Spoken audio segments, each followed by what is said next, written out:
గ్రంథము 37వ అధ్యాయము 21వ వచనం, అలాగే 24, 25, 26 వచనాలు మనము చదువుకున్నాం. మరొకసారి ఈ మాటలను చదివి మనము ధ్యానం చేద్దాం. భక్తిహీనులు అప్పు చేసి తీర్చకయుందురు, నీతిమంతులు దాక్షిణ్యము కలిగి ధర్మమిత్రులు. 24వ వచనం. యెహోవా అతని చెయ్యి పట్టుకుని ఉన్నాడు గనుక అతడు నేలను పడినను లేవలేకయుండడు. నేను చిన్నవాడినై ఉంటిని, ఇప్పుడు ముసలివాడినై ఉన్నాను. అయినను నీతిమంతులు విడువబడుట గాని వారి సంతానము భిక్షమెత్తుట గాని నేను చూచి ఉండలేదు. దినమెల్లా వారు దయాళురై అప్పు ఇచ్చుచుందురు, వారి సంతానపు వారు ఆశీర్వదింపబడుదురు. దేవుడు మాటలను దీవించును గాక. అలాగనే ఈ మాటలను అర్థం చేసుకోవడానికి మనకి జ్ఞానం దేవుడు దయచేయాలని ఆశతో మనం ఎదురు చూద్దాం. మంచిది. ఈ చదివినటువంటి సందర్భంలో భక్తిహీనులు అప్పు చేసి తీర్చకయుందురు. భక్తిహీనులు అప్పు చేసి తీర్చకయుందురు. ఈనాటి యొక్క సందర్భానికి అంశం ఏంటి అంటే, అప్పు ఇవ్వాలా, ఎవరికి ఇవ్వాలి? ఆమెను చెప్పండి. అప్పు ఇవ్వాలా, ఎవరికి ఇవ్వాలి? ఇంకా మనం ఆలోచించినట్లయితే ఏమి ఇవ్వాలి? అప్పు అంటే ఏమి ఇవ్వాలి? బైబిల్లో చాలా సందర్భాల్లో నీవు అప్పు ఇచ్చి మరలా అడగకూడదని ఉంది. ఏమనుందండి? అప్పు ఇచ్చి మరలా వారిని వెంటాడి శోధించకూడదనే మాటలు మనకు కనబడతా ఉన్నాయి. అనేక సార్లు చదువుకున్నాం. చాలామంది అప్పు ఇవ్వకూడదు, వానికి వడ్డీకి తీసుకోకూడదు, ఇలాంటి విషయాలన్నీ చదువుతా ఉన్నాం. అయితే మరి ఇక్కడ అప్పు అనే మాటని మనము కొంచెం పరిశీలన చేసి మనకున్న జ్ఞానము రీతిని, దేవుడు మనకి వసగినటువంటి జ్ఞానము రీతిని దీన్ని మరి అర్థం చేసుకోవడానికి ప్రయత్నం చేద్దాం. అందరూ రెడీగా ఉన్నారా? మంచిది. ఇక్కడ భక్తిహీనులు అప్పు చేసి తీర్చకయుందురు. భక్తిహీనులు అప్పు చేసి తీర్చకయుందురు అని అంటే, తీర్చకపోవడం అంటే కృతజ్ఞత లేకపోవడం. ఎవరైనా మనకి సహాయం చేశారనుకోండి, ఆ సహాయం చేసినప్పుడు తిరిగి వారికి ఏం చెప్తారు? థ్యాంక్స్ అండి అంటారు. అంటే మీకు చాలా ధన్యవాదాలు అని చెప్తారు కదా. ఎంతైనా రుణపడి ఉన్నానంటారు. లేకపోతే మీ రుణం ఇంక తీర్చుకోలేని అంటూ ఉంటారు అన్నమాట. నాట్లాంటాడు. ఎందుకని? ఇంక ఈ రుణం మీకు నేను తీర్చడానికి అవకాశం లేదు, అంటే మీరు చేసిన నా ఈ హెల్ప్ నేను మరలా మీకు చేయలేను, కానీ మీకు ఎప్పుడు రుణపడి ఉంటాను అనే మాట అర్థం వస్తుంది. అయితే భక్తిహీనులు అని ఎందుకు అడిగారంటే, భక్తిహీనులు అంటే ఎవరు? దేవుని యందు భయభక్తులు లేనటువంటి వారు. ఆమెను చెప్పండి. భక్తిహీనులు అంటే ఎవరు? దేవుని యందు భయభక్తులు లేనటువంటి వారు. దేవుడు అంటే ఎవరో మాకు లేడు దేవుడు అనేటటువంటి వారు కూడా కలరు. ఇంకా ఏమిటి అని అంటే, దేవుడు మనకి ఇచ్చినటువంటి అన్నీ అనుభవిస్తూ ఉన్నాం కదా. అన్నీ దేవుడు ఇచ్చినవే కదా. అన్నీ ఇల్లు కట్టుకున్నా, నేనే కట్టుకున్నా, డబ్బుతో కట్టుకుంటున్నాను అనుకుంటున్నావా? ఇది దేవుడు ఇచ్చిందే. ఎక్కడి నుంచి తెచ్చినావు? దేవుడు ఇచ్చినటువంటి భూమిలో నుంచే ఇవన్నీ తీసుకొని పదార్థాలు తయారు చేసుకొని కట్టుకున్నావు. ఆ శక్తిని కూడా దేవుడు ఇచ్చాడు కదా. అర్థమవుతుందండి? శక్తిని కూడా ఎవరిచ్చారు? దేవుడు ఇచ్చాడు. కనుక ఈ దేవుడు ఇచ్చిన దానికి తండ్రి నాయనని మోకరించి కృతజ్ఞతలు మనం తెలియచేయాలి. దేవుడు ఇచ్చాడు, దేవుడు తీసుకున్నాడు, దేవునికే స్తోత్రం కలుగునుగాక, స్తుతి కలుగునుగాక అని యోబు గారు అంటా ఉన్నారు. కనుక ఆయన ఏం చేస్తూ ఉన్నాడు? దేవుడు ఇచ్చిన దానికి స్తుతి చెల్లించడం ద్వారా దేవుడు ఇచ్చిన దాన్ని, ఆ రుణాన్ని తీర్చుకుంటూ ఉన్నాడు. అర్థమవుతుందండి? ఆ రుణాన్ని తీర్చుకుంటూ ఉన్నాడు. గనుక నిరంతరము మనకి దేవుడు ఇచ్చిన దాన్ని బట్టి అనుదినము మనము స్తుతులు తెలియచేయడం ద్వారా ఆయన మన పొసగినటువంటి అనేక ఈవులను బట్టి కృతజ్ఞత కలిగి ఉంటూ ఉన్నాం. గనుక ఆ అప్పు మనము తీర్చగలిగిందా?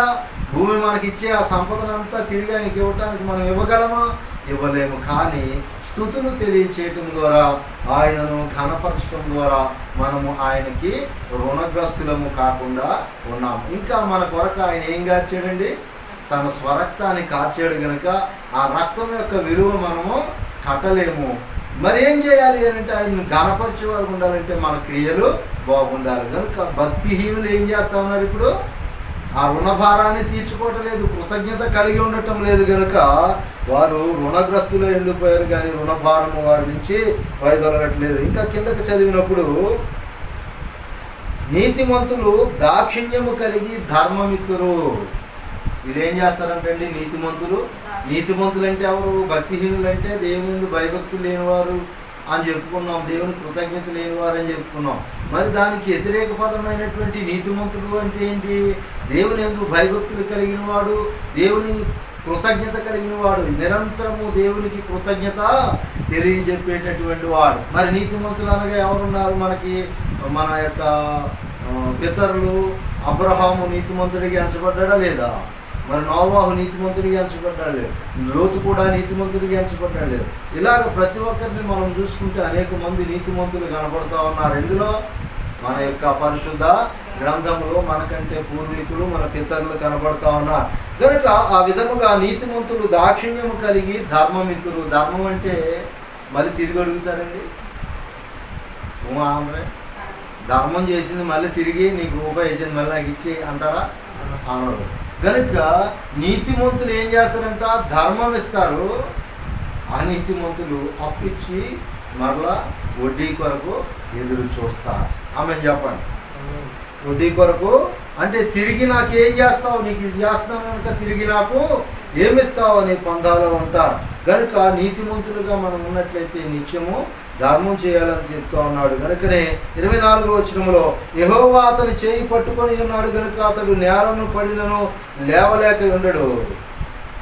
లేవాలంటండి ఈ నీతిమంతుని యొక్క చెయ్యి ఎప్పుడు కూడా ప్రభు పట్టుకునే ఉంటాడంట. ఎందుకంటే పడిపోయాడు అనుకోండి ఇలా లేపుతూ ఉంటాడు, పడిపోయాడు అనుకోండి లేపుతూ ఉంటాడు.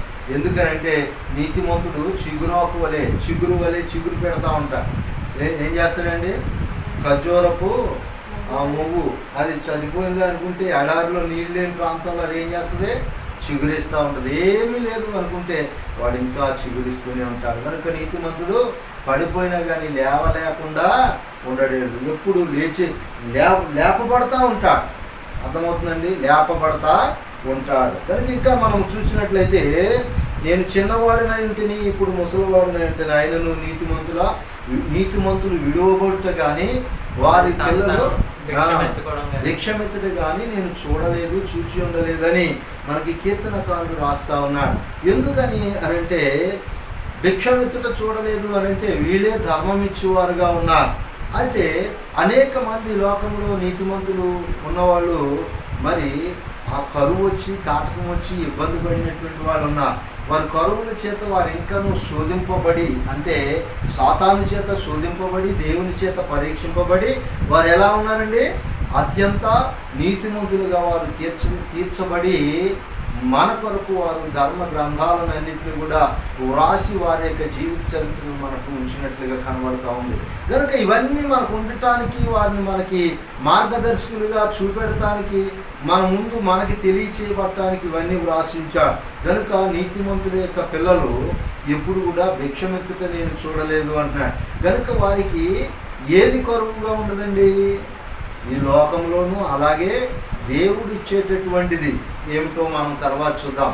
దేవుడు ఇస్తా ఉన్నటువంటి ఈవులన్నీ కూడా ఇవి కూడా వారికి కొదువుగా ఉండవు. అలాగే ఆత్మీయ ఆహారమైనటువంటి వాక్యము కూడా, ఆయన నీతి కూడా కొదువుగా ఉండదని తెలియచేయబడుతుంది. కనుక వారు ఏం చేస్తూ ఉన్నారు? ఇప్పుడు ధర్మమిత్రులు అంటే వారు నీతిమంతులు ఏం చేస్తారంట? ధర్మమిత్తుతురు. వాళ్ళు ఏమి మిత్తుతూ ఉన్నారు? ధర్మం చేస్తూ ఉన్నారు. ఏమి ధర్మం చేస్తూ ఉన్నారంటే దేవుని యొక్క నీతిని వారి యొక్క దినచర్యలో, వారి యొక్క జీవన విధానంలో మరి ఇతరులకు నేర్పే మాదిరికరంగా ఉన్నారు. ప్రభు ఏమైనాడండి? నీతిమంతుడై ఉన్నాడు. ఆమె చెప్పండి. యేసు ప్రభు వారు ఎవరు? నీతిమంతుడా కాదా? నీతిమంతుడై ఉన్నాడు. కనుక బైబిల్ గ్రంథంలో ఉన్నటువంటి ప్రతి ఒక్కరిని మనం పరిశీలించినప్పుడు వారికంటే అధికముగా నీతిమంతుడై ఉన్నాడు. ఎవరు? ప్రభువారు. మరి ఆయన ఏం చేస్తా ఉన్నాడు అనంటే ఆయన ఇతరుల దగ్గర నుంచి అడగటం లేదు. నీతి, న్యాయములు, ధర్మం ఆయనే ఇతరులకు తెలియచేస్తున్నాడు. ఆయన ద్వారా ఈ ప్రపంచం అంతా నీతిని నేర్చుకుంటూ ఉంది. అర్థమవుతుందండి? ఇప్పుడు ఆయన డబ్బులు తీసుకొని ఇస్తా ఉన్నాడు, మనకి ఉచితంగా ఇచ్చాడు. ఎక్కడ అంటున్నాడు? నేను ఉచితంగా ఇచ్చాను కనుక మీరు ఉచితంగా పంచండి అంటున్నాడు. దేన్ని? వాక్యాన్ని, నీతిని. ఆమె చెప్తారా? కనుక నీతిమంతుల యొక్క పిల్లలు ఎప్పుడు కూడా భిక్షమెత్తరు అంటే దేవుని యొక్క నీతి లేని వారుగా మాత్రం ఎన్నటికీ ఉండరు. ఒకవేళ నీవు నీతిమంతుల యొక్క పిల్లవాడివి కాకపోతే భక్తిహీనుడు అయిపోయినట్టే. భక్తిహీనులు పడిపోతారు, వాళ్ళు ఇంకా లేవరు. ఆమె చెప్పండి. ఎందుకనంటే వారికి దేవుడు అంటే భయము లేదు. 26వ వచనంలో దినమెల్లా వారు దయాళులై అప్పు ఇచ్చుచుందురు. ఏం చేస్తారంటండి వీళ్ళు? దినమెల్లా అప్పు ఇచ్చేవాళ్ళు అంటే దినమెల్లా అంటే మొత్తం రోజంతా అప్పిస్తున్నారంట. ఏం చేస్తున్నారండి? రోజంతా అప్పిస్తున్నారంట. మరి ఇక్కడ మనం జాగ్రత్తగా గమనించినప్పుడు ఆ పదములోని మూలార్థాన్ని మనం వెతికితే లోతు కంట మనం ఆలోచిస్తే దినమెల్లా అప్పిస్తానే ఉంటారండి. ఎవరైనా ఒకరు వచ్చారండి, మళ్ళీ 2 రోజులు వచ్చారండి, 3 రోజులు వచ్చారు, ఇలాగ ఇస్తా పోతా ఉంటే ఆస్తి తరిగిపోతుంది కదండి. మరి ఇదేం ఆస్తి? నీతి అనే ఆస్తి, దేవుడు వారికి ఇచ్చినటువంటి జ్ఞానం అనే ఆస్తి. ఇది అనుదినము మనము చదువుతూ ఉన్నప్పటికీ, అలాగే అనేక మంది నేర్చుకున్నప్పటికీ ఇది తరగకుండా పెరుగుతూ ఉంది. ఆమె చెప్పండి. ఇది 2000 సంవత్సరాలకు ముందు నుంచి ఉంది, 2000 సంవత్సరాల తర్వాత యేసుప్రభు వారు వచ్చే నూతన నిబంధన ఉంది. అలాగే మరి 3000 సంవత్సరాల క్రితము కూడా ఈ దైవ గ్రంథం ఉంది. అంతకు ముందు దేవుడు మాట్లాడుతూ ఉన్నాడు. కనుక ఈ జ్ఞానం తరతరాల నుంచి వస్తున్నప్పటికీ అది తరగట్లేదు. అనుదినము అది పెరుగుతూనే ఉంది, వృద్ధి అవుతూనే ఉంది. కనుక దినమెల్లా వారు దయాళులై అప్పు ఇచ్చుచుందురు, వారి సంతానపు వారు ఆశీర్వదింపబడుదురు. ఎవరి సంతానము అంటే నీతిమంతుల యొక్క సంతానము ఆశీర్వదింపబడటం అంటే మరి ఎక్కడ ఆశీర్వదింపబడుతూ ఉన్నారంటే ఈ లోకపు ఆశీర్వాదం అని మనం ఎన్నటికీ అనుకోకూడదు. ఎందుకంటే దైవ గ్రంథము, ఈ గ్రంథము పరిశుద్ధ గ్రంథం అని మనము పిలుస్తూ ఉన్నాము. పరిశుద్ధ గ్రంథం అని దీనికి పేరు పెట్టబడింది. ఎందుకు అనంటే ఇది పరిశుద్ధమైనటువంటి మాటలను తెలియచేస్తూ పరలోక సంబంధమైన విషయాలనే మనకు తెలియచేస్తూ ఉంది. కనుక మనము మరి క్రింది వాటి వైపు కాక పైనున్న వాటి కొరకే మనము వేగిరపడి వెతికేవారముగా మనం ఉండాలి. కనుక ఈ సందర్భంలో మనకి ఏం తెలియచేస్తూ ఉందంటే నీతిమంతుల యొక్క సంతానము వారు ఆశీర్వదింపబడుదురు. ఆమె చెప్పండి. నీతిమంతుల యొక్క సంతానపు వారు ఆశీర్వదింపబడుదురు. ఎందుకంటే వారు దయాళులై ఉంటారు, అంటే ధర్మం ఇచ్చేవారుగా ఉన్నారు. కనుక నిరంతరము వారు మనకి ఏమిస్తూ ఉన్నారు? ఇప్పుడు అప్పిస్తూ ఉన్నారు. మనం ఇక్కడ లేఖనం చదువుతూ ఉన్నాం. కీర్తనకారుడు దావీదు కీర్తన అంటే దావీదు గారు మనకి ఏమిస్తున్నారు? ఇప్పుడు ఆయన యొక్క జ్ఞానాన్ని మనకి అప్పు ఇస్తూ ఉన్నారు. మరి ఆయనకి ఎవరు ఇచ్చారు అంటే దేవుడు ఇచ్చారు. ఆయనకి ఎవరు ఇచ్చారండి? దేవుడు అప్పుగా ఇచ్చాడు ఈ లేఖన. కనుక లేఖనం ఎక్కడి నుంచి వస్తూ ఉందంటే దేవుని యొద్ద నుంచే మనకి వస్తూ ఉన్నది. ద్వితీయోపదేశకాండం 28వ అధ్యాయము 12వ వచనాన్ని మనము గమనించినప్పుడు యెహోవా నీ దేశం మీద వర్షము దాని కాలమందు కురిపించుటకును నీవు చేయు కార్యమంతటిని ఆశీర్వదించుటకును ఆకాశమును తన మంచి ధననిధిని తెరుచును, నీవు అనేక జనములకు అప్పిచ్చెదవు కానీ అప్పు చేయవు అన్నాడు. మరి ఈ మాటకి అర్థం ఏంటి? యెహోవా ఏం చేస్తా ఉన్నాడంట? ఉన్నవాడు అనువాడు అయినటువంటి యెహోవా ఏం చేస్తా ఉన్నాడంట? నీ దేశము మీద వర్షాన్ని కుమ్మరిస్తా ఉన్నాడు. ఇంకా దాని కాలమందు వర్షాన్ని ఇస్తూ నీవు చేయు పనులన్నిటి మీద ఆయన ఆశీర్వాదిస్తూ ఉన్నాడు. నువ్వు చేసే పనులన్నీ ఆశీర్వాదిస్తాడు. అలాగ ఆశీర్వాదించడానికి ఆయన ఏం చేస్తా ఉన్నాడంట? తన ఆకాశం అనే తను ఉండే ప్రదేశంలో గొప్ప ధననిధిని ఆ పైనుంచి పంపిస్తూ ఉన్నాడు. వర్షం ఎక్కడి నుంచి వస్తూ ఉందంటే పైనుంచే కురుస్తూ ఉంది. ఇంకా ఈవులన్నీ కూడా పైనుంచే వస్తూ ఉన్నట్టే. ఎందుకంటే వర్షం లేకపోతే భూమి మీద చెట్లు కానీ ఏమి కానీ ఉండవు. కనుక భూమి వేడెక్కుతుంది. మళ్ళీ చల్లబడాలి అంటే వర్షము ఖచ్చితంగా కావాలి. అలాగే ప్రతి మనిషి కూడా వేడెక్కిన భూమి ఎలాగైతే చల్లబరచబడటానికి వర్షం అవసరమైనదో అదే రీతిగా మరి లోకము అనే ఈ పాపము శాపములో పడిపోయిన వారికి దేవుని యొక్క ధననిధిలో నుంచి వాక్యం అనే ఆహారం అవసరమైనది. ఆమెను చెప్పండి. కనుక తన మంచి ధననిధి, ఏం ధననిధి అండి ఇది? మంచి ధననిధిలో నుంచి ఆయన అనేక జనములకు అప్పిచ్చేవాడిగా ఉన్నాడంట. ఇక్కడ ఏం చెప్తా ఉన్నాడండి మోషే? నీవు నీ ధననిధిలో నుంచి అనేక జనములకు నువ్వు అప్పిచ్చేవాడుగా ఉన్నావయ్యా అంటున్నాడు. కింద చదవండి, కావాలి లాస్ట్ వచ్చిన అప్పిచ్చేదవు కానీ అప్పు చేయవు. ఎప్పుడైనా దేవునికి మనం అప్పిచ్చేవాడు ఉన్నావా? జాగ్రత్త గమనించండి. నువ్వు ఎప్పుడైనా అప్పిచ్చావా దేవునికి? దేవుడికి నువ్వు అప్పిచ్చావా అడుగుతా ఉన్నాడు. నువ్వు ఎవరికి రుణగ్రస్తుడవు కాదు. ఎవరు? దేవుడు రుణగ్రస్తుడు కాదంటాడు. కనుక నీవు అప్పిచ్చినవు కానీ ఎవరి దగ్గర అప్పు చేయవు అంటున్నాడు. దేవుడు మన దగ్గర అప్పు చేయడు కానీ మనకి ధారాళంగా ఇస్తా ఉన్నాడు. ఈ మాటను మనము జాగ్రత్తగా గమనించినప్పుడు నువ్వు ఎప్పుడైనా దేవునికి అప్పిచ్చావా అని 2 సార్లు అడిగాను. నేను అప్పిచ్చాను అని నువ్వు అనగలుగుతా ఉన్నావా? ఒకసారి మనము సామెతల గ్రంథము 19వ అధ్యాయము 17వ వచనాన్ని మనం గమనించినప్పుడు అక్కడ ఒక మాట ఉంటుంది. బీదలను కనికరించువాడు యెహోవాకు అప్పిచ్చువాడు, వారి ఉపకారమునకు ఆయన ప్రత్యుపకారము చేయను. ఆమెను చెప్దామా? ఏమంటండి?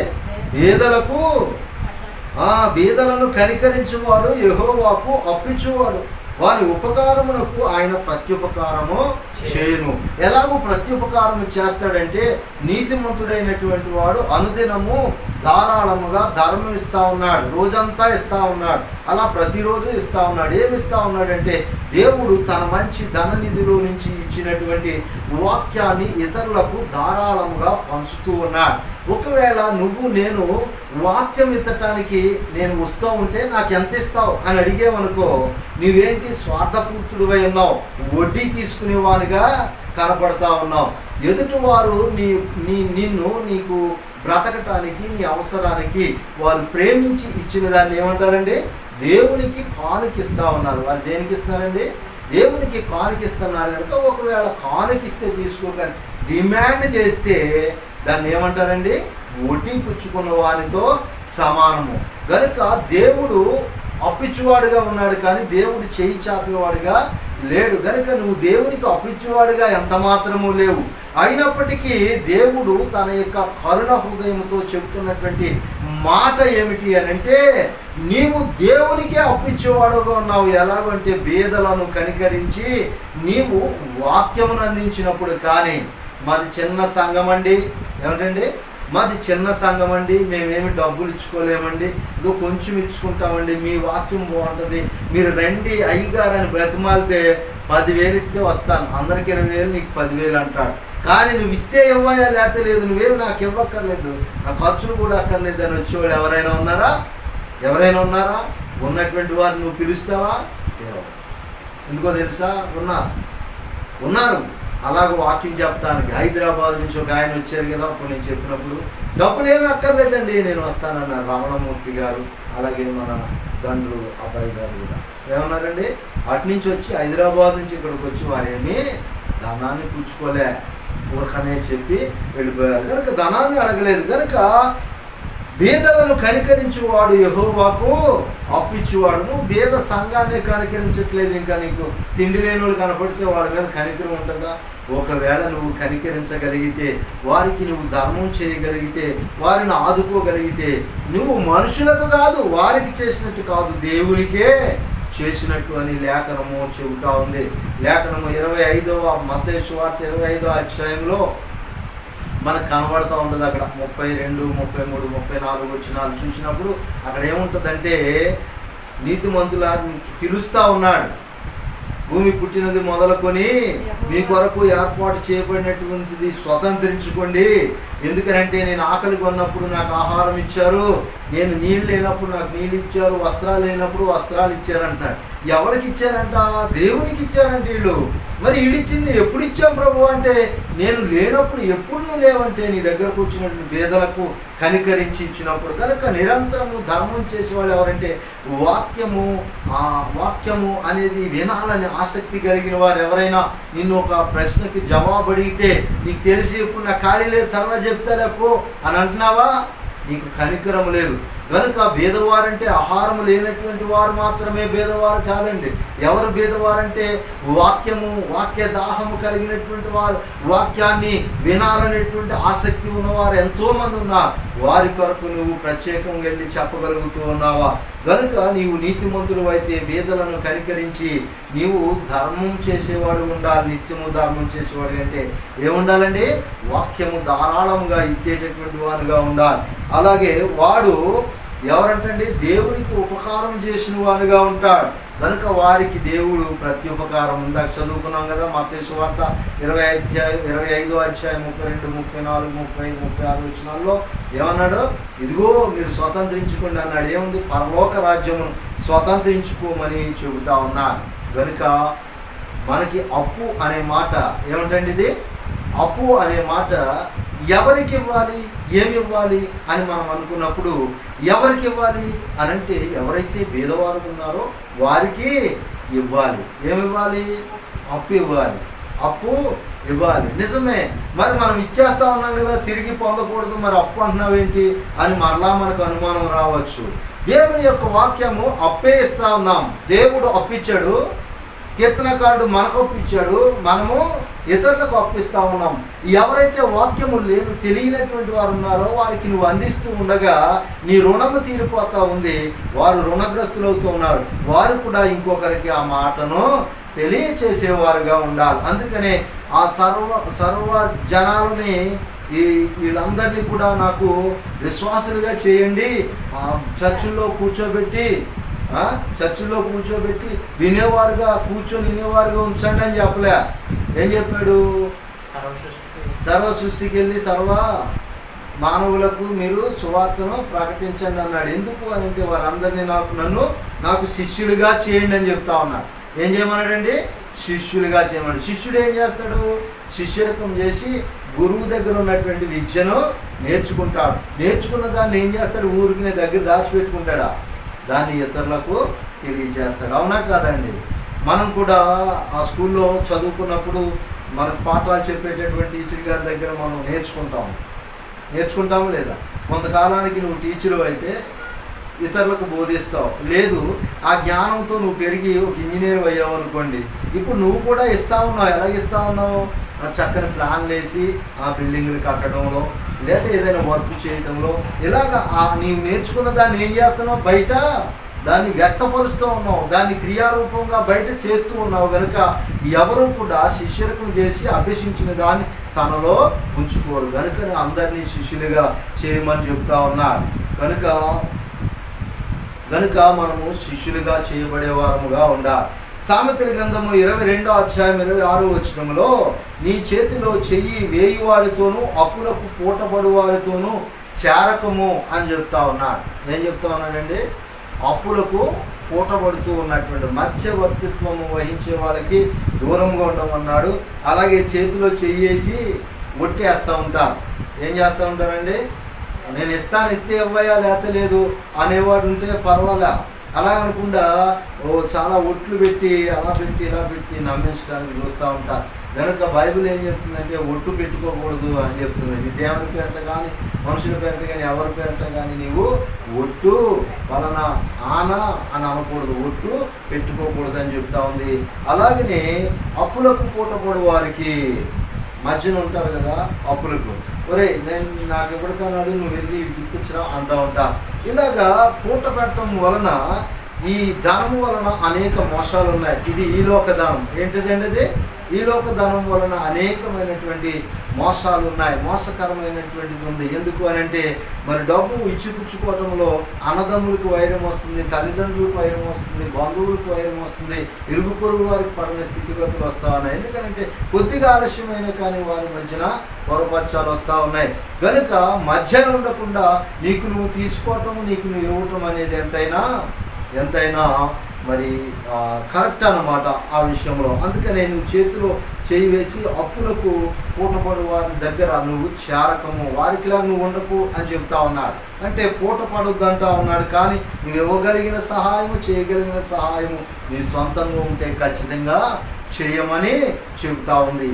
కనుక ఎవరికి నీవు అప్పు ఇవ్వాలి, ఎవరికి అప్పు ఇవ్వాలి, ఏమి ఇవ్వాలి అని మనము ఇంకా ధ్యానం చేసినప్పుడు మనకి దేవుడు ఏమి ఇచ్చాడంటే అప్పుగా వాక్యాన్ని ఇచ్చాడు. కనుక మనం ఎప్పుడు నిరంతరం కూడా అప్పుగా వాక్యాన్నే ఇస్తూ ఉండాలి.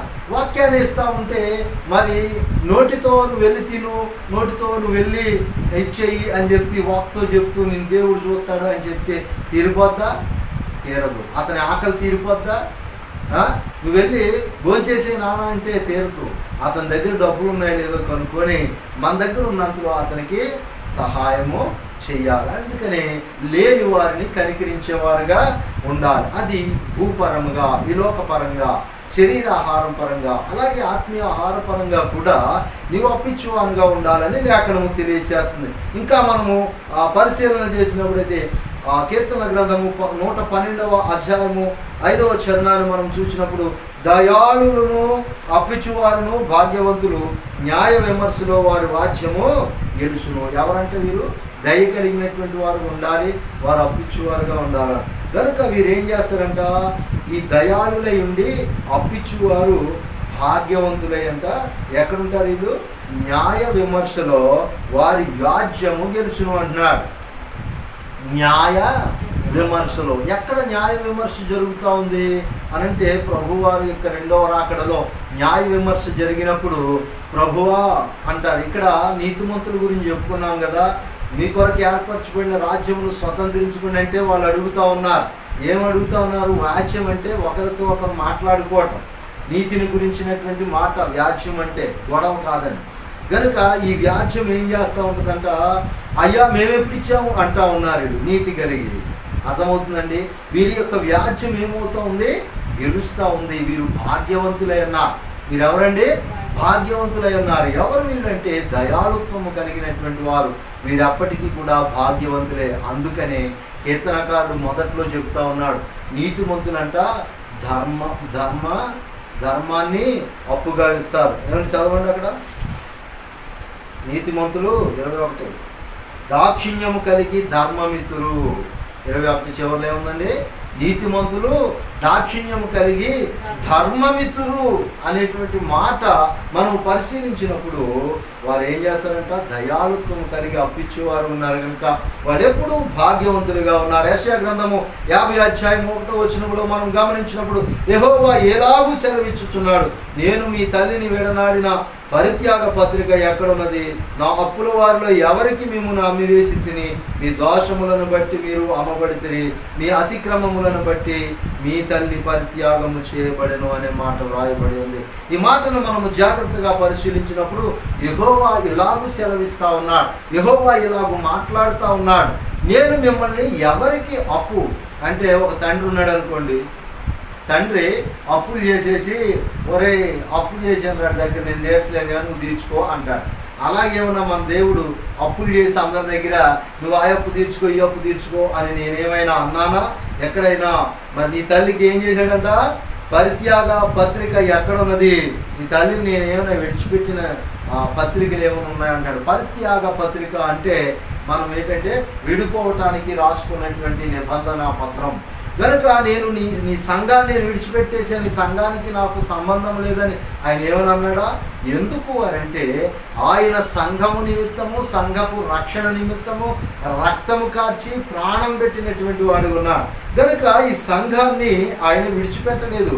పరిత్యాగ పత్రిక ఎక్కడా లేదు నాయన అని చెబుతూ నీ దోషములను బట్టి మీరు అమ్మబడతా ఉన్నారు. ఏం చేస్తూ ఉన్నారండి? ఒకడు మందుకు అమ్ముడు పడిపోతూ ఉంటాడు, మందుకు బానిస అయిపోయి అమ్ముడు పడిపోతా ఉన్నాడా లేదా? దేనికి? మందుకి అమ్ముడు పడిపోవటం అంటే మందు రా అని పిలుస్తూ ఉంటుంది, దానికి బానిస అయిపోయాడు కనుక అదే ఏర్పాటు చేస్తూ ఉండదు. దానికి దాసుడు అయిపోయాడు కనుక, దాసుడు అనగా ఎవరు అంటే అమ్మబడినటువంటి వాడు. ఆమె చెప్పండి. దాసుడు అంటే ఎవరండి? కొంతమంది నీతికి దాసులు. ఎవరండి? నీతికి దాసులు. నీతికి అమ్మబడ్డారు కనుక వారు దేవుని పిల్లలుగా ఉన్నారు. మరి అనీతికి దాసులు భక్తిహీనులైపోయి దేవునికి దూరంగా ఉన్నారు.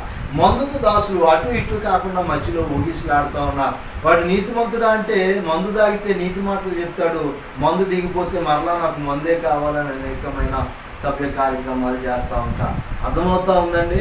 వాడు ఏం చేస్తాడంటే దుర్భాషలు కూడా ఆడతాడు. నీతి మాటలే కాదండి, తాగినోడు ఏం చేస్తాడు? దుర్భాషలు కూడా ఆడుతూ ఉంటాడు. కనుక ఇలాగూ నీవు అమ్మివేస్తేవి, నా అప్పువారిలో ఎవరికి మిమ్మల్ని అమ్మివేయలేదు, కానీ మీ దోషములను బట్టి అతిక్రమములను బట్టి మీరు మీ తల్లికి ఏం చేశారంట? పరిత్యాగం చేయబడిందంటే సంఘాన్ని వదిలేసావు, సంఘముతో సంఘీభవించట్లే, చెప్పినటువంటి ఆజ్ఞలను అనుసరించట్లేదు కనుక నీవు విడిచిపెట్టేశావు. నీవే ఏమీ లేక గాలికి తిరుగుతూ ఉంటే మరి నీవెవరికైనా అప్పిచ్చే స్థితిలో ఉన్నావా? ఇప్పుడు ఎవరికైనా అప్పిచ్చే స్థితిలో ఉన్నావా? దేవుని యొక్క నీతిని కానీ మాదిరిని కానీ ఏమైనా చూపించగలిగే స్థితిలో నీవు ఉన్నావా? మరి ఏం అప్పు ఇవ్వాలనుకుంటున్నావు? నీవు దేవుడు నీకు అప్పిచ్చిన దాన్ని తిరిగి తీర్చే పనిలో నీవు లేవు. ఎందుకంటే నీవు భక్తిహీనుడు గనక నీవు తిరిగి అప్పు తీర్చే పనిలో లేవు అనేది నీవు నిర్ణయించుకోవాలి. మనం మాట్లాడుకునేది పరలోక సంబంధమైనటువంటి అప్పు.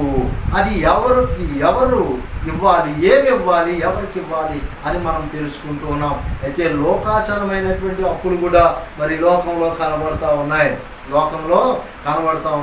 అవి కూడా మనం అప్పు ఇచ్చినప్పుడు తిరిగి ఇస్తాడని మాత్రమే అన్నాడు. కూడా అప్పు ఇవ్వకూడదు అంటున్నాడు, వడ్డీ ఆశించకూడదని లేఖనము తెలియజేస్తుంది. రోమీయులకు రాసిన పత్రిక 13:8 ఒకరినొకడు ప్రేమించడం విషయంలో తప్ప మరి ఏమీ ఎవరికి అచ్చి ఉండవద్దు, పొరుగు వారిని ప్రేమించువాడే ధర్మము నెరవేర్చినవాడు. మీరు ఎవరికి అచ్చి ఉండకూడదు అంటున్నాడు, మీరు ఎవరికి అచ్చి ఉండవద్దు అంటున్నాడు. అంటే అప్పుగా ఉండొద్దు మీరు ఎవరికి. ఏ విషయంలో అని అంటే ఒకరినొకడు ప్రేమించటంలో తప్ప, ఒకరినొకడు ప్రేమించుకోవడంలో తప్ప ఏ విషయంలో కూడా మీరు ఒకరికి ఒకరు అప్పించుకునేవారుగా, అచ్చి ఉన్నటువంటి వారుగా ఉండకూడదు అని లేఖనము తెలియచేస్తూ ఉంది. కనుక మనము జాగ్రత్తగా గమనించినప్పుడు పొరుగు వారిని ప్రేమించువాడే ధర్మశాస్త్రమును నెరవేర్చినవాడు అని తెలియచేయబడతా ఉంది. పొరుగు వారిని అనగా మన పొరుగు వారిని అయినటువంటి వారిని మనం ప్రేమించాలి. అయితే పొరుగు వారిని ఎలాగో ప్రేమిస్తాము అంటే 13:9 మనకు కనబడతా ఉంది. 13:9 రోమీయులకు రాసిన పత్రిక 13:9 ఏమని ఉంది అని అంటే, మరి పొరుగువాన్ని ప్రేమించిన వాడు మరి ఏం చేస్తాడు? పొరుగువాన్ని ఏం చేస్తాడండి? ప్రేమిస్తాడంటే ఎలా ప్రేమిస్తాడంటే వాడి భార్య నాశించడం, వాడు కొన్నదాన్ని నాశించడం, ఏ విషయంలో కూడా వాడిని నేను ఎలా ఉండాలో అలాగే ఉండాలి అవతల వాడు అని ఆశపడతా ఉంటాడు. కనుక ఇక్కడ ఏం చేస్తా ఉన్నాడు? ప్రేమించడము.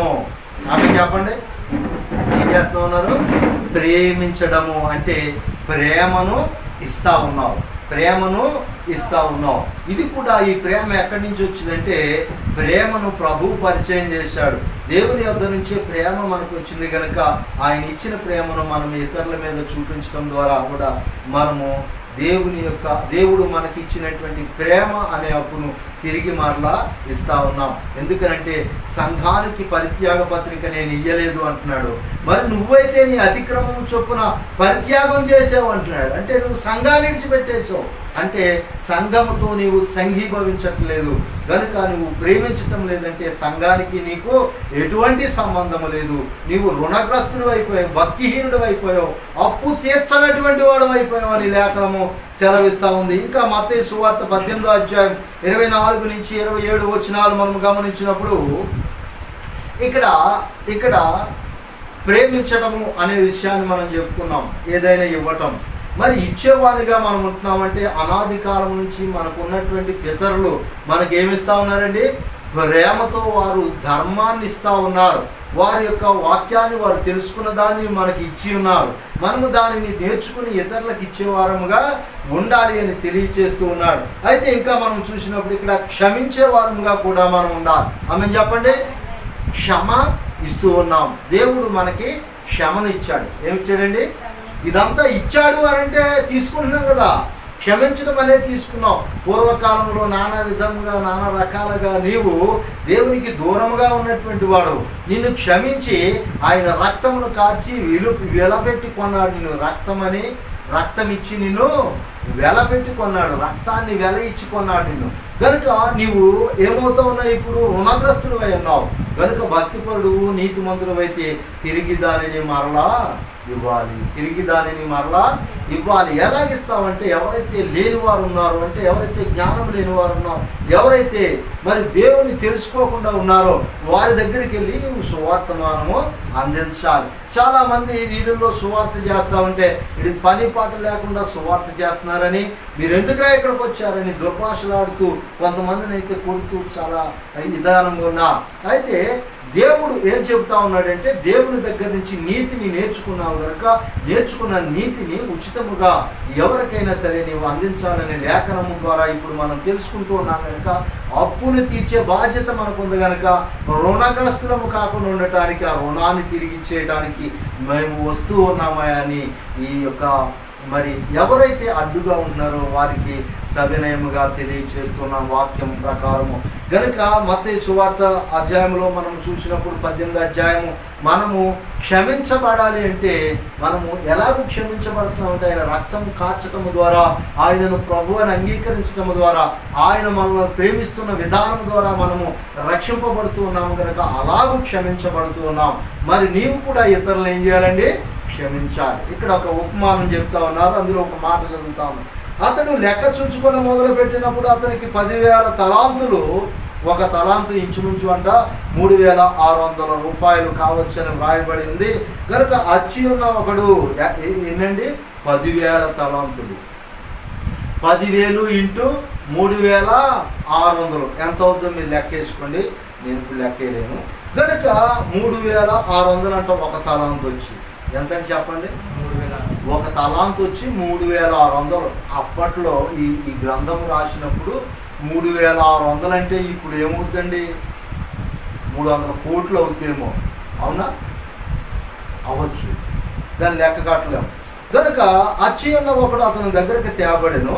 అప్పుడు ఈయన అంటా ఉన్నాడు, అప్పు తీర్చుకున్నటకు అతని దగ్గర ఏమీ లేదంట. అప్పు తీర్చడానికి అతను ఏమీ లేదు, పేదవాడు. అప్పు అయితే వాడుకున్నాడు కానీ ఏమీ తీర్చలేకపోయాడు. నేను కూడా పాపం అనే భారంతో పాపాలు చేసి ఇన్ని మూట కట్టుకొని మనం సరిగా ప్రార్థన చేయక, మరి మనం అనేక విధాలుగా దేవుని దగ్గర దేవుని వాక్య ప్రకారము, లేఖన ప్రకారము ఇవన్నిటిలో కూడా మనం ఎలా ఉన్నామండి? చాలా పేదవాళ్ళమై ఉన్నాం. పేదవాళ్ళమై ఉన్నప్పుడు ప్రభువు తన విలువైన రక్తాన్ని కార్చి మనకి ఉచితముగా ఏం చేసేయండి? పాప క్షమాపణ పెట్టి ఉన్నాడు. ఇక్కడ కూడా ఈయన వారి దగ్గర ఏమీ లేదు కనుక వారిని అప్పుగల ఆయన ఏం చేశాడంటే క్షమించినట్లుగా చూస్తూ ఉన్నాడు. ఇక్కడ చూడండి 25వ వచనం. అప్పు తీర్చుటకు వాని యొద్ద ఏమీ లేనందున వాని యజమానుడు వానిని, వాని భార్యను, పిల్లలను, వానికి కలిగినది యావత్తును అమ్మి అప్పు తీర్చవలెనని ఆజ్ఞాపించెను. కాబట్టి ఆ దాసుడు అతని ఎదుట సాగిలపడి మొక్కి నా ఎడల ఓర్చుకును, నీకు అంతయు చెల్లించునని చెప్పగా ఆయా దాసుని యజమానుడు కనికరపడి వానిని విడిచిపెట్టి వాని అప్పు క్షమించెను. కనుక నువ్వు నీ భార్య బిడ్డల్ని అందరినీ అప్పుడు దాసీలుగా అమ్మేసేవాళ్ళు కదా, నీ భార్యని పిల్లల్ని అందరినీ అమ్మేసి నా అప్పు తీర్చేయా, ఎవరు తీరుతారు అని గట్టిగా పట్టుకుంటే అతని కాళ్ళ మీద పడి క్షమించయ్యా, నేను అప్పు తీర్చలేను, నా మీద కనికరించు, ఏదో రకంగా తీర్చుకుంటానంటే అయ్యో అని వీడి దగ్గర ఏమీ లేదు, ఇంతగా ఏడుస్తున్నాడు అని చెప్పి కనికరపడి ఆ దాసుని క్షమించి సరేలే నాకు అప్పే వద్దు అని చెప్పి వెళ్ళిపో అన్నాడంట. ఏం చేశాడంటే వెళ్ళిపో అన్నాడు. ఈయనకి ఎంత అండి? 10,000 ఇంటూ 3,600 మనం కలిపితే ఎంత అవుతుంది? 10,000 ఇంటూ చాలా ఎక్కువ అమౌంట్ కదా అది. సరే ఇప్పుడు లెక్క వేయడానికి టైం లేదు కానీ ఎక్కువ అమౌంట్. ఆ ఎక్కువ అమౌంట్ ఆయన క్షమించి విడిచిపెట్టేశాడు. విడిచిపెట్టేసినప్పుడు ఆ కింద వచ్చిన చదువునా 27 తర్వాత 28 నుంచి మనం చదువుకుంటూ వెళ్తే ఇతనికంట ఒక తలాంతు, ఈయనకి 10,000 తలాంతులు అప్పు క్షమించబడింది. వీడికంట ఎవరైతే క్షమించబడ్డారో ఈ దాసుడు బయటికి వెళ్ళి ఒక తలాంతు అప్పు ఉన్నటువంటి వాడిని ఏమంటున్నాడండి? అక్కడ ఒక తలాంతేనా ఎంత చూడండి, ఆ 28 నుంచి అమ్మా ఏ వాక్యము చదువుతున్నానో అర్థం కాలేదు మీకు. 18వ అధ్యాయం 27 తర్వాత మత్తయి సువార్త 27 తర్వాత నుంచి మనం చదివినట్లయితే ఈ దాసుడు బయటికి వెళ్ళి ఇంకొక అతన్ని గట్టిగా అడుగుతా అన్నాడు, రే నువ్వు నా డబ్బులు ఇవ్వకపోతే నేను చంపేస్తాను పొడిచేస్తాను అన్నట్టుగా ఆ వ్యక్తితో చాలా గొడవ పడతా ఉన్నాడు. అతను నా దగ్గర ఏమీ లేదయ్యా, కొంచెమే కదా, క్షమించు, తర్వాత ఇచ్చేస్తానంటే ఉంటే అబ్బే నా కుదరదా, కప్పుతావా చేస్తావా అని పట్టుకున్నాడంట. అప్పుడు ఈ మాటలన్నీ కూడా విన్నటువంటి వాడు, నువ్వు 10,000 క్షమించావు కానీ 10,000 తలాంతులు క్షమించావు కానీ ఆ ఒక్క తలాంతు వాడి దగ్గర, వీడికి అప్పున్న వాడి దగ్గర క్షమించలేదు వీడు అని చెప్పి అక్కడ రిపోర్ట్ ఎప్పుడైతే వెళ్ళిందో, ఓరి మూర్ఖుడా, నీవెంతటి జాలి లేనటువంటి వాడు, దయాళుత్వం లేనటువంటి వాడు, నీవు క్షమించబడ్డావు, నీవు ప్రేమించబడ్డావు, కానీ నీవు ఇతరులను ప్రేమించే గుణము నీలో లేదు, క్షమించే గుణము నీలో లేదు కనుక నువ్వు సస్తావో బతుకుతావు నాకు తెలియదు కానీ మొత్తం ఇప్పుడు కట్టు అని అన్నాడు అనమాట. అప్పు ఖచ్చితంగా తీర్చు అని అంటున్నాడు. ఎందుకని? అతని యొక్క అపరాధమును బట్టి ఆ ప్రేమను కోల్పోతా ఉన్నాడు. ఇందా చదువుకున్నాం కదా, మీ అపరాధములను బట్టి మీరు మీ తల్లికి దూరంగా ఉన్నారు, మీ తల్లిని పరిత్యజించారు, సంఘం అనే తల్లిని పరిత్యజించారు గనుక నీవు వాక్యమునకు విరుద్ధముగా దూరం అయిపోతూ ఉన్నావు గనుక ఇప్పుడు నీవు అప్పు కట్టేవానుగా ఉన్నావు. ఆ అప్పు ఏంటో తెలుసండి? ఇప్పుడు ఆ అప్పు ఏంటో తెలుసా? ఖచ్చితంగా తీర్చు అన్న అప్పు. నీవు భక్తిహీనుడివై దేవునికి విరుద్ధముగా దేవుడు ఇచ్చిన దాన్ని తిరిగి ఎవ్వరికి ఇవ్వకుండా నువ్వు పదిలంగా దాచుకుని తలాంతులు అలాగే ఉంచేసుకుంటున్నావు కదా. ఇప్పుడు నిన్ను అప్పు తీర్చమని అడుగుతాడు, చచ్చినట్టు కక్కు అన్నాడు. ఎక్కడ కక్కుతావు అంటే నరకములో కక్కుతావు. ఆమె చెప్పండి. ఎవరైతే ఇక్కడ భక్తిహీనులయ్యి వాక్యాన్ని వినదానిని గ్రహించుకొని ఇతరులకు తన కుటుంబానికైనా చెప్పుకోలేనటువంటి వారు ఎవరైతే ఉన్నారో వారు ఖచ్చితంగా నరకంలో ఉండాల్సిందే అని దేవుని యొక్క లేఖనం ద్వారా మనము తెలుసుకుంటూ ఉన్నాం. గనుక అతడు క్షమించబడడు. ఎవరండి? అతడు క్షమించబడడు. ఎందుకంటే నోవాహు వాక్యాన్ని విన్నాడు, దేవుని యొక్క ఆజ్ఞను విన్నాడు, దేవుడు ఏం చేయమన్నాడు అదంతా చేస్తూ తన బిడ్డలకి నేర్పుతూ ఇతరులకు నేర్పుతూ ఉన్నాడు. కానీ ఇతరులైతే వినలేదు, కానీ బిడ్డలు అంగీకరించి విని ఆయనతో పాటు రక్షింపబడ్డా గనుక దేవుడు నోవాహుకి ఇచ్చింది తన బిడ్డలకి ఇచ్చాడు వారసత్వంగా. దేవుడు ఇచ్చింది ఏది మన దగ్గర ఉంచుకోకూడదు. ఈ లోకంలో మనము ఏమీ తేకుండా వచ్చాం, ఏమీ తేకుండానే వెళ్ళిపోతూ ఉంటాం. ఈ శరీరాన్ని కూడా ఇక్కడే వదిలేసి వెళ్ళిపోతూ ఉంటాం. ఈ శరీరంతో చేసినటువంటి క్రియలు కానీ, పొలాలు కొంటే పొలాలు కానీ, ఇళ్ళు కానీ, అప్పులు కానీ ఏవైనా మన బిడ్డలకు ఎలాగైతే ఇస్తామో దేవుని యొక్క నీతిని నువ్వు నేర్చుకొని నీ బిడ్డలకు దానిని ఖచ్చితంగా అభ్యసింప చేయాలి. ఆమెను చెప్పండి. అభ్యసింప చేయాలి. అలాగూ చేసేవారంగా మనం ఉండాలని దేవుని యొక్క లేఖనము చెబుతా ఉంది. అయితే మత్తయి సువార్త 5:42 నిన్ను అడుగువానికి నిన్ను అప్పు గోరువాని నుండి ముఖము త్రిప్పుకొనవద్దు అంటున్నాడు. ఏం చేస్తా ఉన్నాడండి? నిన్ను అప్పు అడుగువానికి అంటున్నాడు. మనము టైటిల్లో ఎవరికి అప్పు ఇవ్వాలి, ఎవరికి ఇవ్వకూడదని చెప్తాం. ఎవరు లేములో ఉంటే వారికి మనము అప్పు అనే కాదండి, ఊరికినే కూడా ఇవ్వచ్చు అని చెప్తా ఉన్నాడు. అయితే నువ్వు అప్పు అంటున్నాడు, కానీ ఎలాగిమ్మంటున్నాడు అంటే నీవు ఇంకొకరి దగ్గరికి నేను ఇచ్చేస్తాను కానీ వానికి అని నువ్వు ఏమాత్రము చెప్పకూడదు. నీ దగ్గర 2 చొక్కాలు ఉంటే ఒక చొక్కా లేనివాడికి ఇచ్చేయమన్నాడు. కానీ ఒక వ్యక్తి వచ్చి నిన్ను అడిగినప్పుడు అతనికి మొఖం ఇలా తిప్పుకోవద్దు అన్నాడు. అంటే అనొద్దు అన్నాడు. విషయం విని నీ దగ్గర నువ్వు చేయగలిగిన ఉపకారం చెయ్యి. నీ దగ్గర ఏమీ లేనప్పుడు ఏమిస్తావు? ఇప్పుడు జేబులో డబ్బులు ఉంటే జేబులో చేయబెడితే ఇదిగో అని డబ్బులు ఇవ్వచ్చు. ఇప్పుడు జేబులో డబ్బులు లేవు, నువ్వు పెడితే ఏమొస్తాయి? రావు. కనుక లేనప్పుడు నువ్వేమి నా దగ్గర లేదు అంటంలో తప్పు లేదు. కానీ మరి నువ్వు అప్పివ్వటానికి ఆ వ్యక్తికి ఇంకొక వ్యక్తికి మధ్యన మాత్రం నీవు ఎన్నటికీ ఉండొద్దు, పూట పడొద్దు అని చెప్తా ఉన్నా. అయితే నేను అప్పడుగువానికి నువ్వు మొఖం తిప్పుకోకూడదు, కానీ పూట పడటం మాత్రం మానేయమంటున్నాడు. కనుక నీ దగ్గర ఉంటే ఖచ్చితంగా ఇయ్యమని చెబుతా ఉన్నాడు. నీ దగ్గర ఉంటే ఖచ్చితంగా ఇవ్వమని చెబుతా ఉన్నాడు. అలాగే నీ దగ్గర ఉన్నటువంటి జ్ఞానాన్ని కూడా ఇయ్యమని చెబుతా ఉన్నాడు. జ్ఞానాన్ని ఊరికినే ఇవ్వమంటా ఉన్నాడు.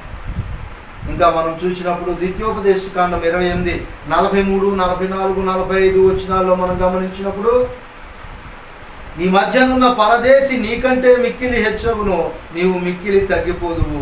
అతడు నీకు అప్పిచ్చును గాని నీవు అతనికి అప్పియలేవు. అతడు తలగా నుండును, నీవు తోకగా నుండువు.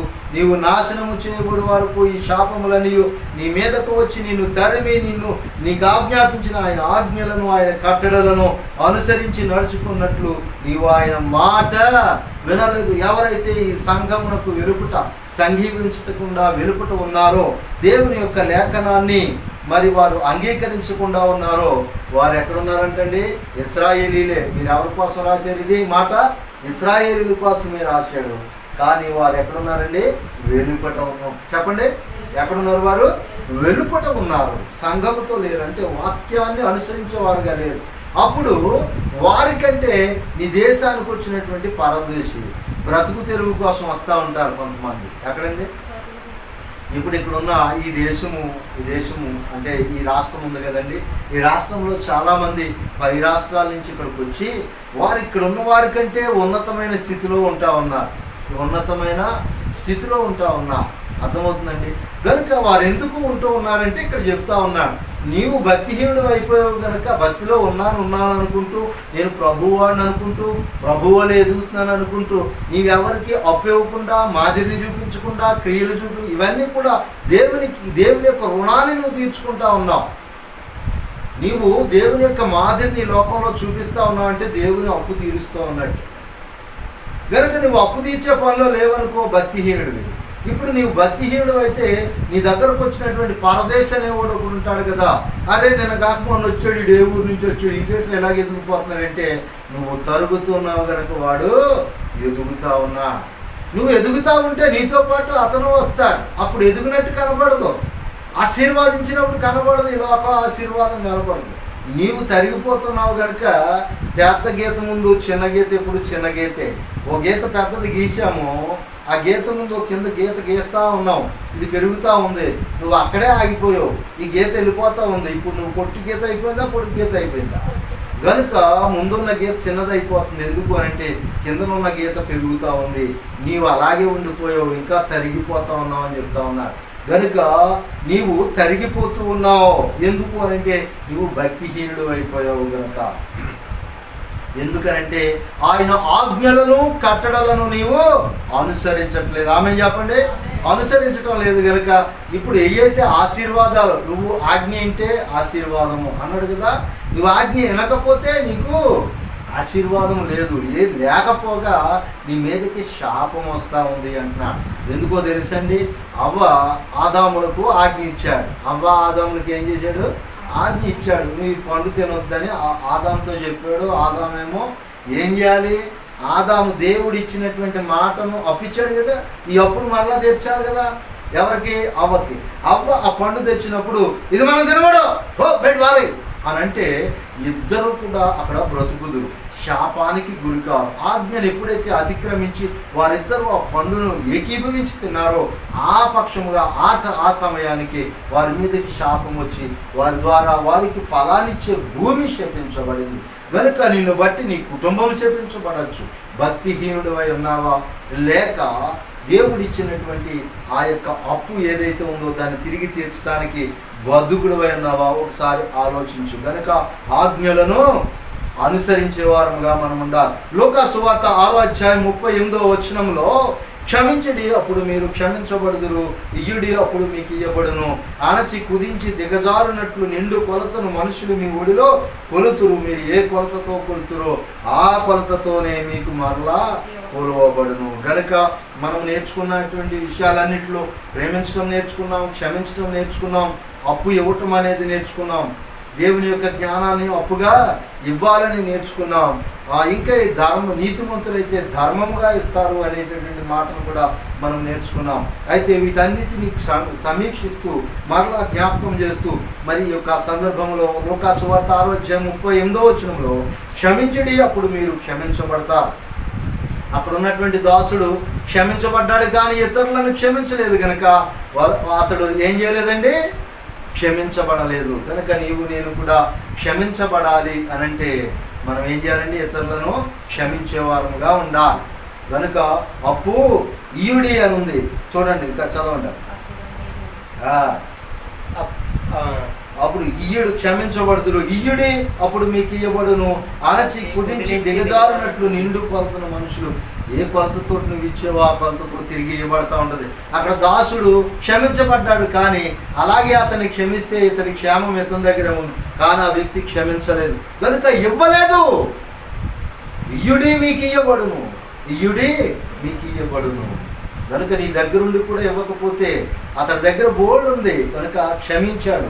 ఇతని దగ్గర ఏమీ లేదు, అయినా అతడు ఇతనికి బకాయి ఉన్నాడు, ఇతనికి ఇవ్వబడింది, ఇతడు తిరిగి అతనికి ఇవ్వలేదు కనుక ఈ దాసుడు క్షమించబడలేదు. నీవు నేను కూడా క్షమించబడేవారము ఉండాలంటే ఇచ్చేవారముగా ఉండాలి. అప్పు ఇచ్చేవారము ఉండాలి. ఏమి అప్పు అని అంటే నీ దగ్గర ఉన్నది అడిగితే ఇవ్వచ్చు, నీ దగ్గర ఉన్న జ్ఞానాన్ని ఖచ్చితంగా ఇవ్వాలి. నీవు భక్తిహీనుడిగా కాక నీతిమంతుడిగా ధర్మాన్ని విత్తేటటువంటి వాడుగా, నిరంతరము ధర్మాన్ని విత్తేటటువంటి వాడుగా ఉండాలి. అంటే నీ నడకలోను, నీ చూపులోను, నీ యొక్క ప్రతి ఒక్క విషయంలోనూ నీవు దేవునికి మాదిరిగా ఇక్కడ నీవు కనబడతా ఉండాలి. ఆహా, కొంతమందిని చూసి అబ్బాడు దేవుడుదా అంటారు. ఎందుకు? చిన్న సాయం చేస్తే, చిన్న మాట సాయం చేస్తే ఓ దేవుడు అంటారు కదా. మరి దేవుని యొక్క గుణగణాలు కలిగి దేవునిలాగే ప్రవర్తిస్తూ ఉంటే నీవెంత మాదిరిని చూపిస్తావో ఒక్కసారి ఆలోచించు. ఒక్కసారి ఆలోచించండి ప్రియులారా. లూకా సువార్త 6వ అధ్యాయము 30 నుంచి 36 వచనాలు మనము గమనించినప్పుడు అక్కడ వ్రాయబడి ఉన్నటువంటి మాటలు, నిన్ను అడుగు ప్రతివానికి ఇమ్ము, నీ సొత్తు ఎత్తుకొని పోవు అని యొద్ద దానిని మరలా అడగవద్దు అంటున్నాడు. అడుగు ప్రతివానికి ఇమ్మంటున్నాడు, మరలా ఆడు ఎత్తుకొని పోతా ఉన్నాడు. నువ్వు ఇచ్చినోడు ఇంకివ్వకుండా వెళ్ళిపోతా ఉన్నాడు అనుకోండి. ఇందాక చూడండి, ఆ దాసుడు ముందు చెప్పుకున్నట్టు, ఆ దాసుడు నేను ఇవ్వలేను బాబు అని కాళ్ళ మీద పడితే ఏం చేశాడు? క్షమించిపోరా నాయన అన్నాడు. నువ్వు నీ దగ్గర ఉన్నదేమన్నాడు. ఈ మాట దేనికి వర్తిస్తావు తెలుసా? వాడు ఎత్తుకొని పోయినా నీకు భయం లేదు, వాడు పోయినా నీకు భయం లేదు. నాకు పోయింది అని నువ్వు అనుకోవు. ఎందుకనంటే నీ దగ్గర 2 రూపాయలు ఉంటే 1 రూపాయి ఇచ్చేవు కనుక ఇప్పుడు నీకు భయం లేదు. పోన్లే, నాకున్న దాంట్లో పోయింది. దేవునికే స్తుతి కలుగును గాక, దేవునికే స్తుతి కలుగును గాక. ఇక్కడ మనం ఒక విషయాన్ని గమనించాలి. యోబు భక్తుని దగ్గర తన పిల్లలు, తన యొక్క సంపద ఇదంతా కూడా పోయింది కదండి. పోయినప్పుడు దేవుడు ఇచ్చాడు, దేవునికి స్తుతి కలుగును గాక అన్నాడు.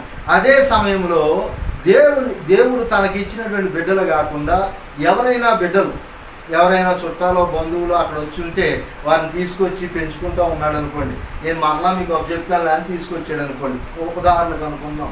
ఇప్పుడు వాళ్ళు ఆ రీతిగా చనిపోతే, ఇదిగో నీ దగ్గర పంపించాం కనుక నా బిడ్డలు పోయారంటే ఆ నింద భరించడం కష్టం కదా. అప్పుడు యోబు ఎలా మాట్లాడేవాడు అని ఆలోచన చేస్తే, యోబు అయ్యో నా బిడ్డలు తీసుకున్నావు, వాళ్ళని ఎందుకు తీసుకున్నావు తండ్రి, వాళ్ళన్నా బతికించేవు కాదు అని అంటాడా లేదా?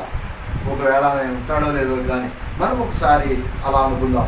కనుక నిన్ను అడుగు ప్రతివానికి నీవు ఇయ్యు, మరలా వారు అంటే నీ దగ్గర ఉంది కనుక పోయింది, ఏం పర్వాలా. నువ్వు ఇంకొకరి దగ్గర తీసుకున్నప్పుడు ఆ వ్యక్తి నిన్ను అడుగుతుంటే నువ్వు బాధపడతావు కనుక ఈ యొక్క ధన మూలముగా, ఈ అప్పుల మూలంగా ఒకరికొకరికి విభేదాలు వచ్చి వాడు పరుషమైన మాటలు నేను మాట్లాడితే నువ్వు ఇదే మాటను పట్టుకొని వెళ్ళి ఆ వ్యక్తి దగ్గర మాట్లాడుతూ ఉంటావు. అప్పుడు నీవు అప్పు ఇచ్చినట్టు ఇచ్చి అతన్ని శోధిస్తూ ఉన్నావు, నువ్వు ఇతని చేత శోధింపబడతా ఉన్నావు కనుక భక్తి జీవితం పాడైపోతూ ఉంది.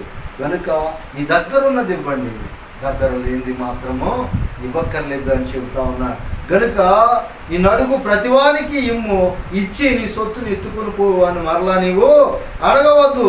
మనుషులు నీకు ఎలాగూ చేయవాలని మీరు కోరుదురు, అలాగూ మీరును వారికి చేయుడి. మిమ్మల్ని ప్రేమించిన వారినే మీరు ప్రేమించారనుకోండి, మిమ్మల్ని ప్రేమించే వారిని మీరు ప్రేమిస్తూ ఉన్నారు. ఇప్పుడు నా కుమారుడు ఇప్పుడు ప్రేమిస్తూ ఉంటా, భార్య ప్రేమిస్తూ ఉంటుంది. వీళ్ళనే నేను ప్రేమిస్తూ ఉంటే వాళ్ళని ప్రేమిస్తారు, నేను వాళ్ళని ప్రేమిస్తుంటే ఉపయోగం ఏముంది? నిన్ను ప్రేమించిన వారు కొంతమంది ఉంటారు, నిన్ను ద్వేషించేవారు ఉంటారు. వాడా నాకు పాడదు, వాడి శత్రువు అంట. అందుకనే ఎవరైతే శత్రువు ఉన్నాడో వాని దగ్గరికి వెళ్ళి క్షమించు నాయన అని చెప్పి మనము వారికి వాక్యము చెప్పేవారుగా ఉండాలి. అంటే వారిలో ప్రేమ లేదు. చెప్పండి, ఆమె చెప్పండి.